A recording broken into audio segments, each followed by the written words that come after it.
it's hard for me to think about what happened that night, because it was really traumatic. Everything was like normal, and I'm sleeping, and that's when someone comes onto my bed and then they grab my mouth. Still hard for me to tell the story. I got this call from my brother. He sounded terrified. Seeing like everything, like all the crime scene stuff set up and the police everywhere it was just unreal. I was just in utter shock.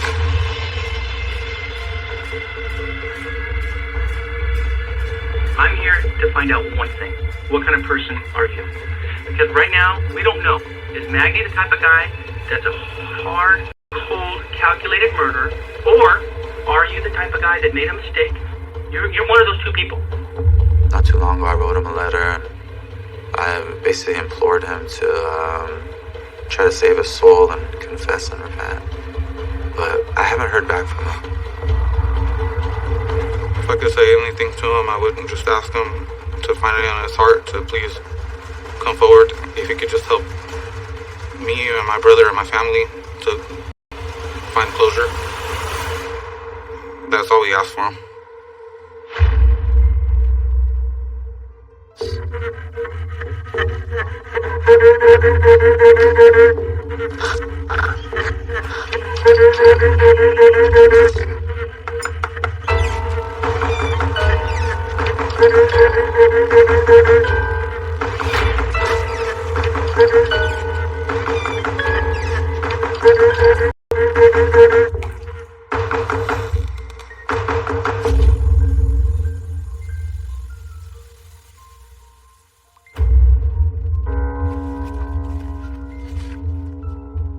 This one's a picture of all of us at the zoo.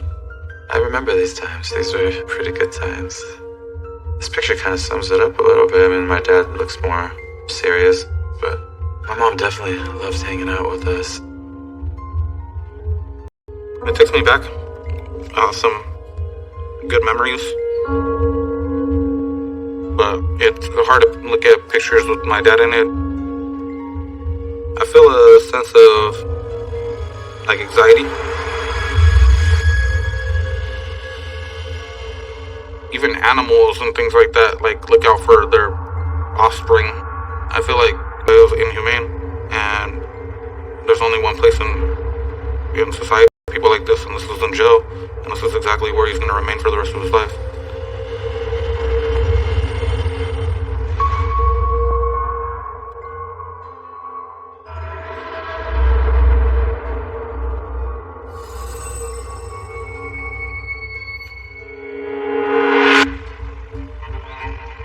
I used to go out to the park a lot by myself during an early age, and I used to kind of play with just the bigger kids and stuff that were there. One day I was playing basketball and someone took my basketball. I went home. Where are you going? Come here. My dad was very, very verbal to us, so if we did something wrong, he would let us know right then and there. You're missing something? Where's the basketball? Someone took it. Someone stole the ball from you? My dad was fuming mad. You need to learn how to stand up for yourself. What's wrong with you? He was really pissed. His response was you're a little punk. You're gonna let someone do that to you. You do nothing. I think in a sense the ball wasn't the issue. It was more just my character. I was, in his eyes, not tough enough for him. You have to listen to me. You have to stand up and be a man. My dad's instructions were, no, we're getting your back. Come on. You were going to the courts. You're going to fight this person, whoever took it. Come on. Let's go. I just remember being really fearful. He took me down to the park where I lost the basketball at, and pretty much started going off and wanted me to fight everyone there. My dad was trying to teach me a lesson of standing up for yourself, but that was a harsh lesson. It took me pretty much my whole childhood to learn that I I could talk out my problems instead of resorting to violence.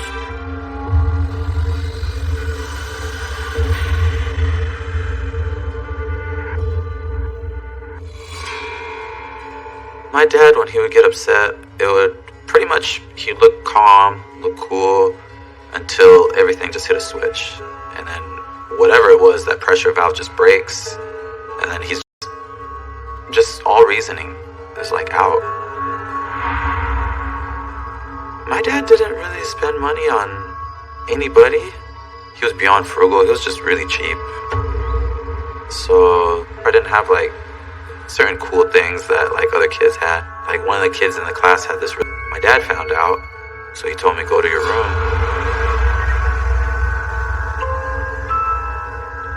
So I went to my room. I just remember looking out the window and I saw him going out there. I was like, what the hell? I was like, what's he doing?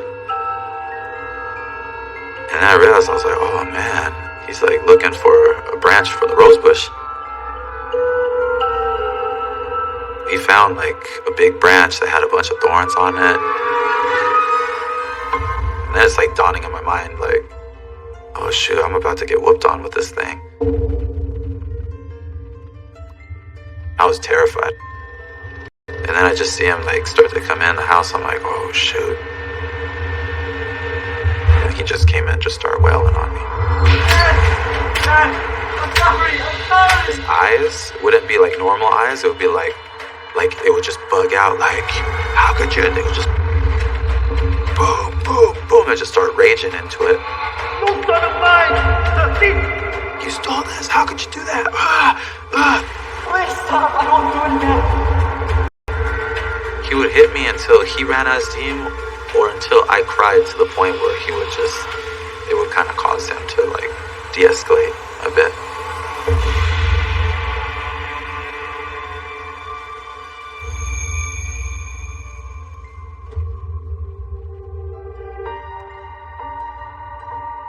He would just go to his room.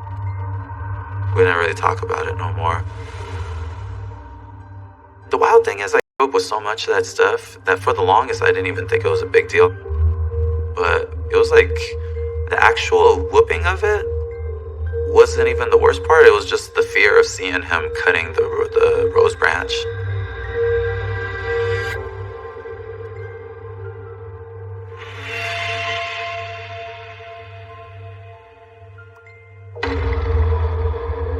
My father loved money, and it was borderline to worshiping it. Money was more important to him than my mom, than me, than my little brother. I mean, sad to say, it even felt like it was more important to him than God. I remember one day, me and my little brother were in the bedroom, and I could hear my mom and dad, like, arguing. I work hard for my money, Maggie. I should at least have a say in how we spend it. Why? So you can be frivolous and spend it how you please? There was a lot of fights in the house about finances. He would just take her paycheck and just literally just give her like small amounts, like $5, and that was it. Maggie, our students should be wearing hand-me-down clothing. They are looking for what they have for you. Please, there. Get away from me, Maggie, please. And then it sounded like I heard my mom start yelling for help, like she was in distress. Stop, please. You're hurting me, Maggie. It sounded like my mom was yelling for help and my dad was trying to cover her mouth. Richard! Richard! Please! I was just kind of there with Ryan. You know, and I think Ryan was really young, so he was really scared. And all we could hear is like screaming, yelling. I remember my mom saying, like, call 911. I was like too scared to even step out of the room, so I was just at the doorway just listening like to what was going on. And I was just like, I didn't know what to do.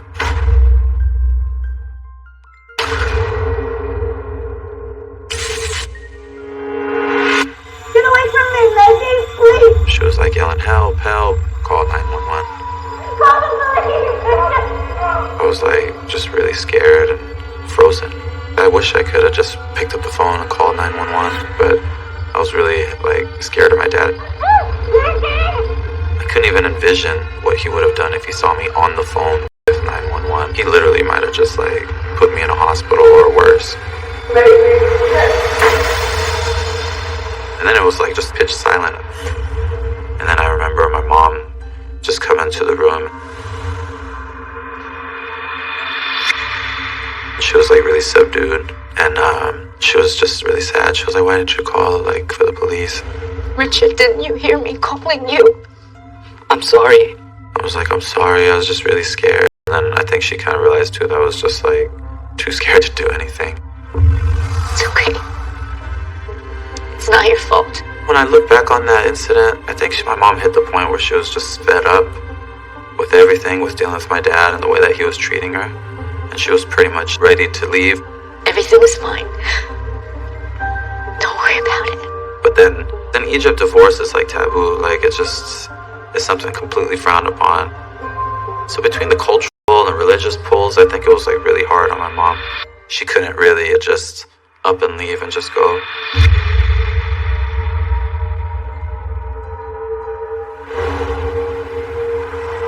I was working and I remember my mom calling me that she wasn't going to be able to pick me up that night. And she was always the one to pick me up from work. I kind of had like a gut feeling that things were just like out of the ordinary. Mom, where you at? When I got back to the house, this was the first time I actually like saw my mom like battered by my dad. My dad had hit my mom with like a closed fist and hit her eye, and you could already tell that there was like a lot of swelling. You okay? He fractured her eye socket. It was definitely one of the most traumatic times of my life. Oh my God. Richard must have walked in the door within like minutes after that I came in. Mom, what happened to you? I got home and I remember going in, and my brother was down there and my mom was sitting in the kitchen. Mom, this is really bad. Are you okay? Her nose was bleeding, and she was like trying to like still stop the blood. And I was really concerned. I was like, "What happened?" Did Dad do this to you? He lost his temper. You know, she told me that they had gotten an argument and then that he punched her in the face. I was pretty upset. And it really concerned me because her nose was still bleeding. This was like at least an hour or so out from the incident, and it was still bleeding. So I immediately thought to myself, like, I have to take her to the hospital. Come on, let's go.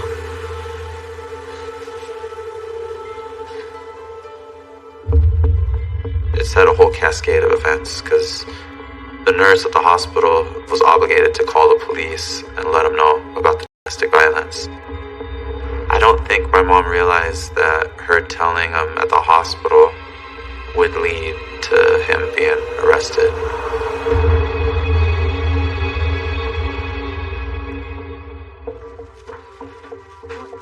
When me and my mom got home, the cops were there. What's going on? Your husband is under arrest, ma'am. They went upstairs and they pretty much put him in handcuffs and brought him down. This is a big mistake. This is not right.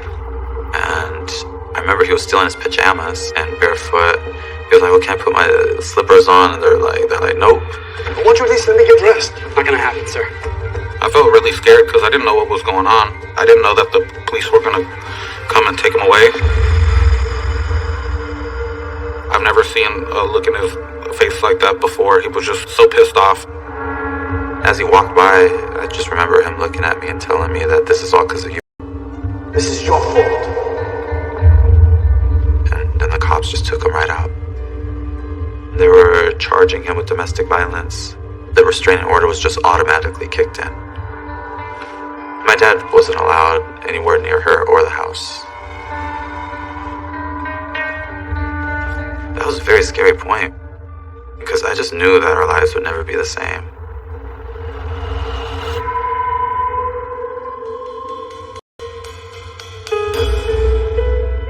My mom was considering a divorce, and he was really manipulative. He tried to spend time with me and Richard. He tried several times to like just reach out to us and tell us that he loved us. It seemed like he wasn't bent on revenge at the time, but he was more trying to just get everything back together and kind of make peace with everything. That it put me at ease a bit.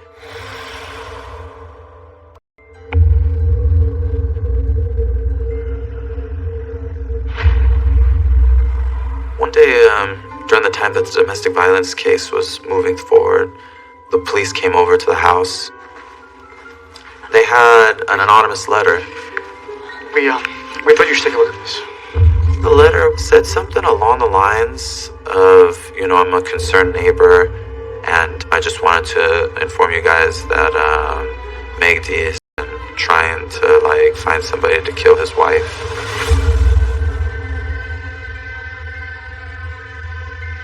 They wanted to stay anonymous and just let him know that this was something that my dad was thinking about. We don't know who it's from. There's no name on the envelope and there's no return address. So the police were asking, do you know who might have wrote it? And, I didn't really have a clue. Do you recognize the handwriting? Does it look familiar to you? I knew he was capable of such things and even borderline heinous things, but not murder. This doesn't sound like my dad. I wonder if it's some sort of hoax. I told him, I was like, I don't think he's stupid enough to do something like that. He seems to be okay right now, at least when I talk to him. Things have just been blown out of proportion, really. This doesn't sound like Magdi. Alright, well, we're gonna keep tabs on you guys. A part of me was just seeing what I wanted to see, which was that they would work things out, and that he wasn't such a horrible person. I wish I would have taken that letter more serious, but I didn't. And it's like, I totally misread him.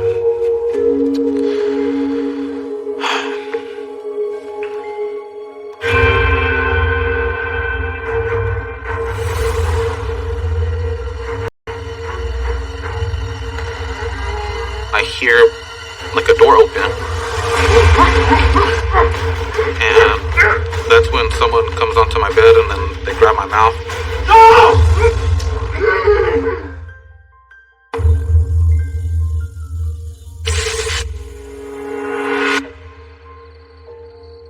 Remember the power getting cut off? It was one of those things that we didn't see it coming.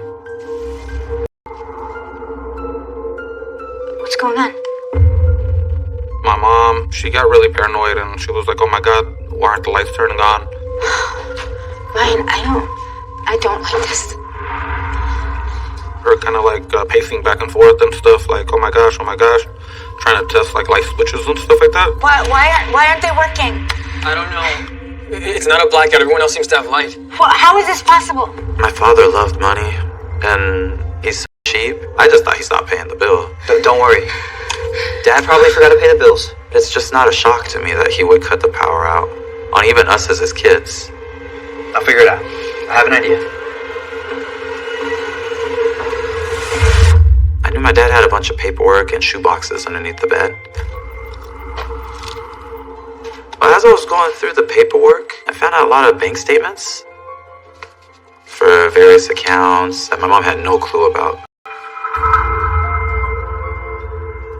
At first I was just seeing accounts that were smaller, they had a couple thousand, a few thousand. But then I hit one, it was some platinum savings CD. And when I looked at the total of that, I was like, whoa, there's 100,000 in this. Mom, come here.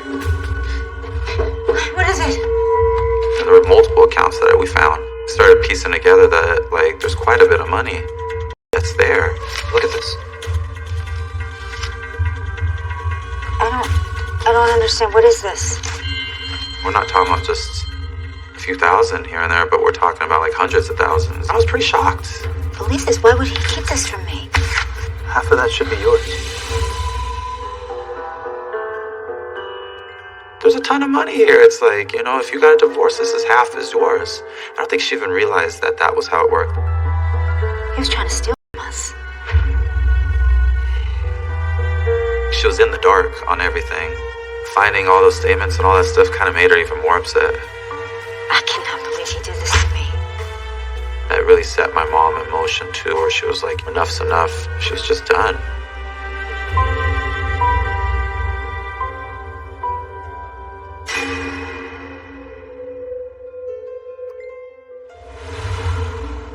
He started, to me, seemed to start mellowing out a bit.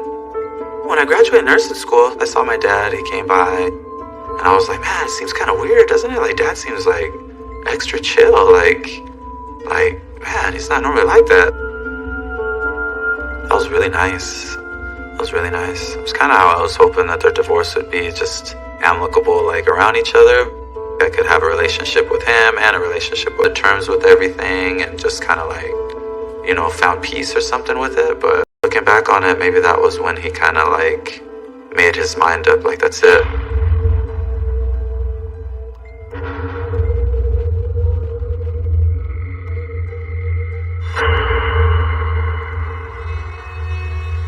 The whole night, everything repeats in my head a lot.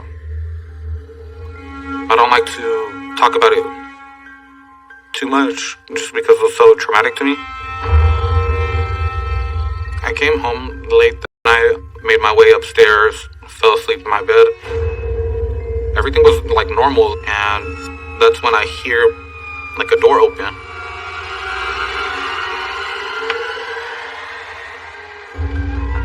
I'm thinking in my head like, oh, it's probably Richard just to check in on me or whatever. That's when someone comes onto my bed and then they grab my mouth. I bit down on my hand, and then from there, I quickly realized that this person was much bigger than me.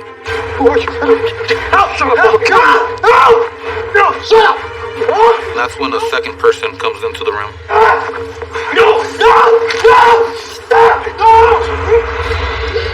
My mouth was getting duct taped, my hands were getting duct taped behind my back, and then also my feet were getting duct taped.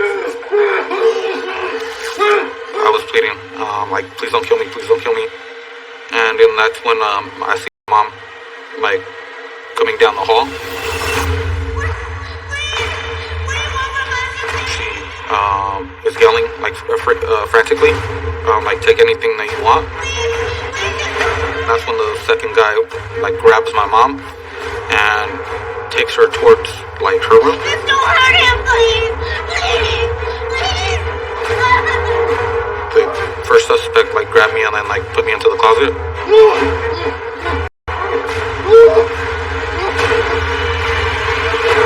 I didn't hear anything else after.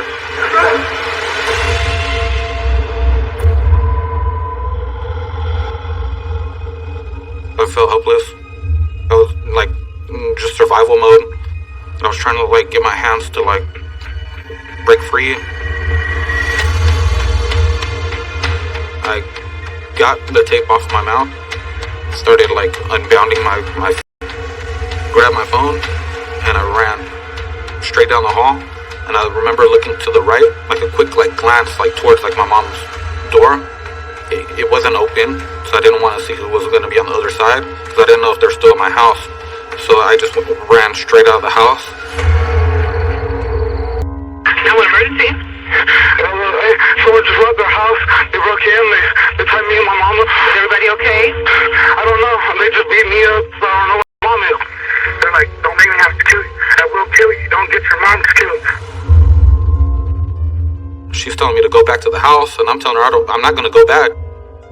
I was scared that people were still in my house. You have no idea who this is, right? No, it's two black guys. I called Richard and I let him know, and immediately he was just like, "Oh my God, I'm rushing there right now." And I also phoned my dad too. I've never heard my brother sound like as scared or as terrified as he did when he called me up on the phone. I tried getting back to the house as fast as possible. And I was like, where the hell's Mom? Like, you know, I was like really thinking, like, where the hell is she? You know, like, what the heck's going on?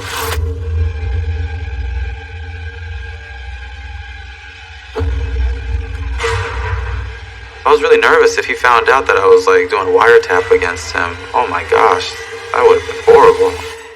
He might have killed me.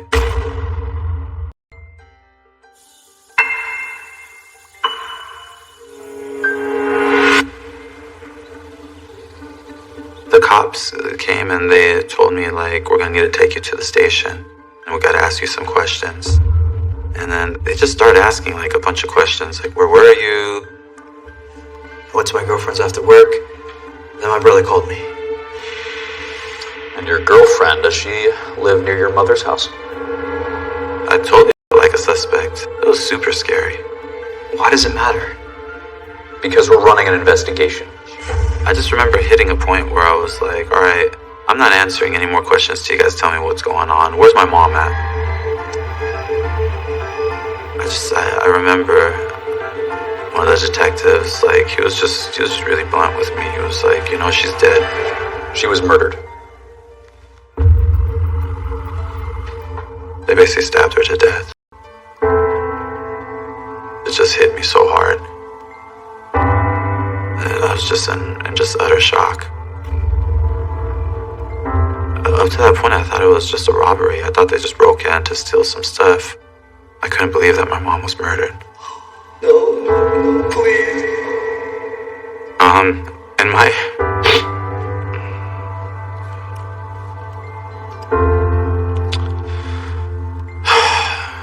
Sorry, man. It's like bringing a lot of old emotions. I heard Richard just scream like to the top of his lungs.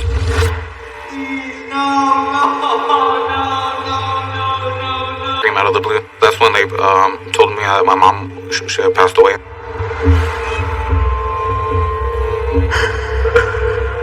It was just like in complete shock. Just felt like a sense of like emptiness, like right away. Just didn't make sense.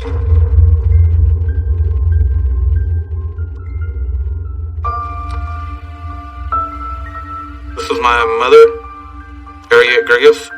I like seeing pictures of my mom. It definitely brings a lot of memories back into life. She's very beautiful in the picture. The holidays were really big around my mom, like preparing for Christmas and cooking meals and things like that. Looks like it was actually before she got married. It's like she was like younger and really vibrant. She was just an amazing person, like very soft-hearted, very sweet. I don't know what kind of evil person or people could do that kind of stuff.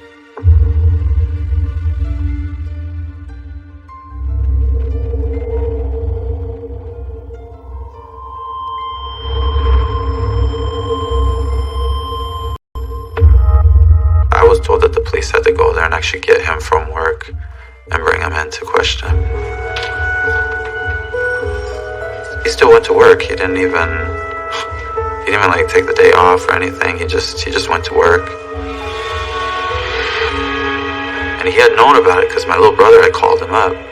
Even if they were going through a divorce and whatnot, I mean, my goodness, you still check on the person and, you know, is mom okay? Are you okay? Like, what is that? This is impossible. I'm sorry, sir. I started getting suspicious of my dad. You know, I called him. Right after I called you. I phoned him after calling 911. My dad picked up the phone at about 4 o'clock in the morning, off of about the first ring. And he picked up just like that. His phone was all the way in the living room, so that means that he had to have got out of bed and walked down the hall and go to the living room to pick up. If he wasn't already up, then I don't know how he picked up so fast. It was almost like he was waiting for a phone call. So I was very suspicious about him. You don't understand. He was crying, but to me it just looked like, it just felt fake. I just felt no real emotional connection with him. I just couldn't stop thinking that he had something to do with it.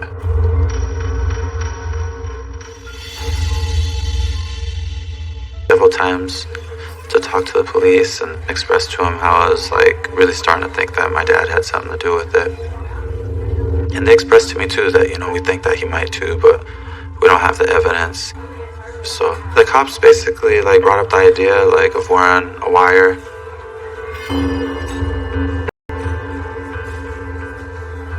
To you know, talk with my dad and see if there's any information or anything that I could find out.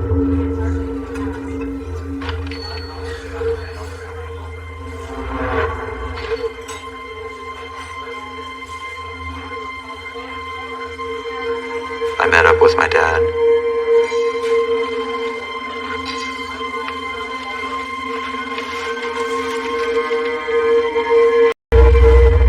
I was really nervous if he found out that I was like doing a wiretap against him. Oh my gosh, that would have been horrible. He might have killed me. How's it going with you and your brother? I was walking a real tightrope because I didn't want him to be suspicious that I thought he had murdered Mom. I was just thinking about it. Everybody loved Mom. It doesn't make sense. Why her? I was trying to kind of be more like, I believe this happened. Who do you think would do something like this? It was probably all just random. He wasn't really telling me like much of anything. Look, it's best if we just put this behind us. He spent a lot of time talking about like, oh, you need to just move on. And he talked about like the house needs to be like maintained, the yard still needs to be done. I mean, Mom's literally just been murdered. Who gives a about the house?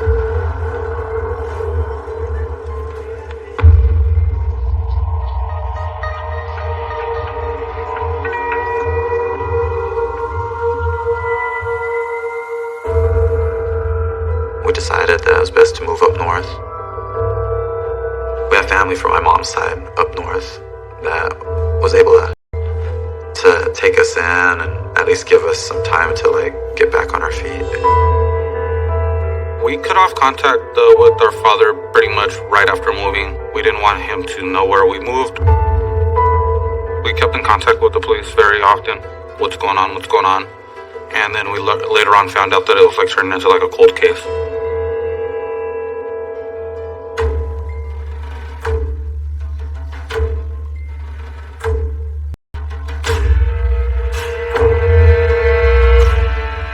Get money out of him for something.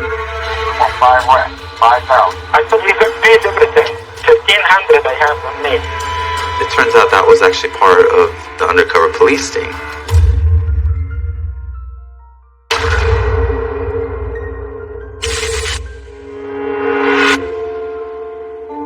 As time went on, I started being like really frustrated. My dad's just there like going about his life, and nobody's been brought to justice for what they did to my mom. I was feeling at that time like this thing's not gonna get solved. I don't want them to stop investigating this. So I started writing letters to like different like news agencies and stuff. We wrote to the governor's office. I wrote to all the different Congress people. I think we gathered like over 1,000 letters.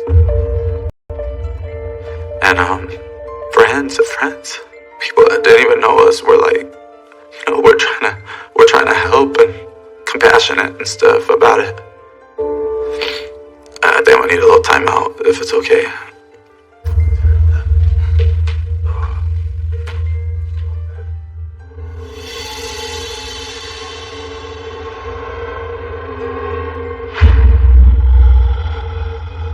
It just was really tough on our family because we felt like we had a clear suspect, but we weren't getting any answers.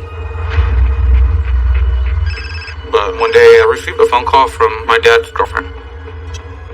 She had left me a voicemail, and she was just going frantic. Some gang members had shown up to the house. She was referencing that they're like the people that like came and broke into her house, and then it just made my heart race. I literally dropped what I was doing. I phoned the police right away. Hello, I need to speak to whoever's working the area Gertie's case. So I was like, oh my gosh, we have like a break in the case. They're like, okay, we'll look into it, Ryan. I promise we'll look into it. I'm calling back if they hear anything. I learned later that was a sting operation. That 2 cops were posed as gang members. Check it out, man. About him killing a wife. We're not gonna say, you know what I mean? On 5 rent, 5,000. You know what I'm saying?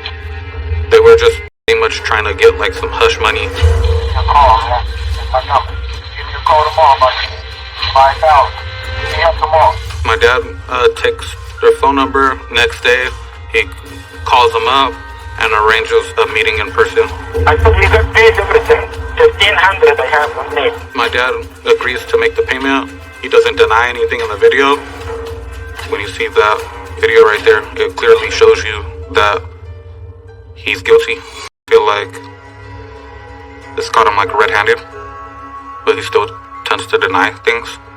And it's really heartbreaking to see. I said you got paid everything. 1,500 I have on me. I mean, that's just a showing of how cheap my dad is. He's still trying to, like, I don't have that much money, how, like, trying to negotiate it down as cheap as possible. It falls right in step with the kind of person he is. That line, I paid you already for everything, really set in stone that, like, this guy, like, had my mom killed.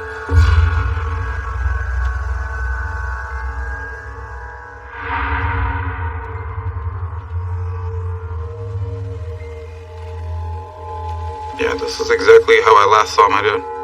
This must have been the day that he got arrested. I have no sympathy for this guy right here. This guy's not my dad right here. This guy right here is a liar. This guy right here is a criminal.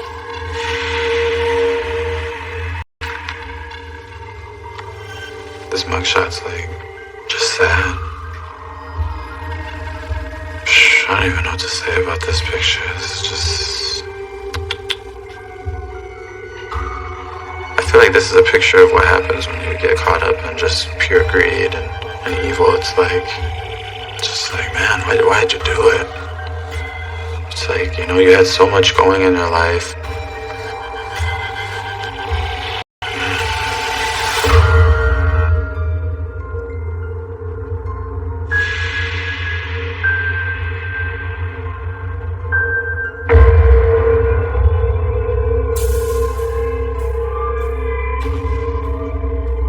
He was the person who broke in that night and tied me up. They were able to track him down with the DNA evidence. They ran it through and it had a hit in the system since he was already incarcerated for another crime.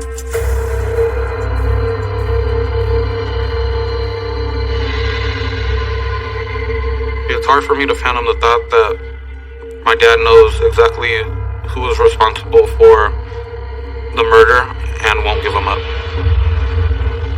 Not too long ago, I wrote him a letter, and I basically implored him to just confess. He's in jail, he's convicted, but at least he could try to save his soul and confess and repent. But I haven't heard back from him.